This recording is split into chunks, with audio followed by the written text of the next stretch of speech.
Hello. What's that you got there? It's something called cafe con panna. It's basically espresso with a little bit of cream on top.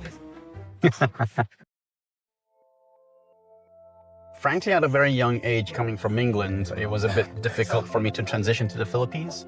I did mention that it was a bit difficult to stay in Manila because that was the first destination I was looking for a university.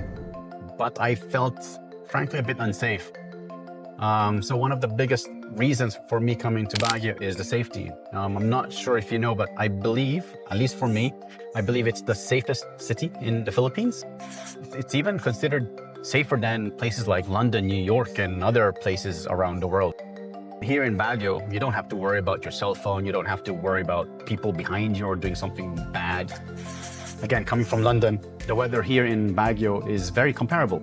It's exactly the same in terms of the temperature, in terms of the rain, and then a little bit of sunshine. It's very comfortable. If you go any other places in the Philippines, it gets extremely hot. Like, for example, if you like the beach, you go to Boracay, Cebu, El Nido. That's extremely hot, especially for foreigners.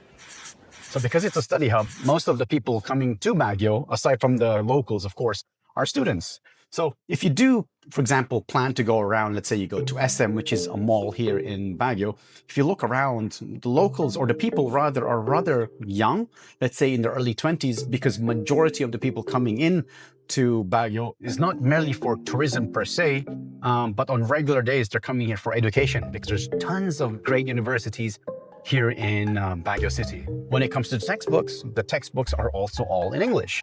The only time that I know of where you really have to strictly speak in Tagalog is in their Filipino subjects. Now, if you look at EF, which is an index study which shows you the ability of an English nation, the Philippines is ranked 22 globally. If you go into the research, we are ranked number 1. We're almost like native speakers, and Baguio is definitely ranked. If I'm not mistaken, the number was 614. It's right below Netherlands, I think. But yeah, you should check that out. Another great reason to come to Baguio City is because of the atmosphere environment itself. Coming from London, we have beautiful parks in my home. Walking distance, we have something called West Ham Park.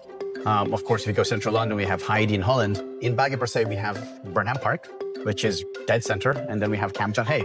Camp John Hay is one of my favorite places to go to. If you take note of our campuses in Challenger Campus, which is located in Camp 7, and Premium, which is found in Green Valley or Dontogan, you can basically go to the center within a span of 10 to 15 minutes, depending where you are. But of course, that's just Baguio City. If you do want to go to, let's say, the swimming pools or the hot springs, the closest one I can think of is around 45 minutes away from Premium. There's like 3 hot springs, famous ones at least, in a place called Asin. The nearest beach is about an hour away from Premium. If you go straight down to Marcos Highway and go straight to La Union. If you want to go to the hot spot called San Juan, that's about 1 hour and 30 minutes to a maximum 2 hours if it's traffic. But if you're a type of person who likes hiking, then we have something called Mount Pulag, which takes you about 1 hour and 30 minutes to go to the camp.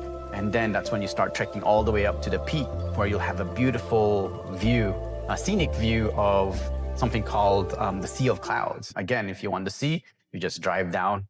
If you want the mountains, then you start hiking up.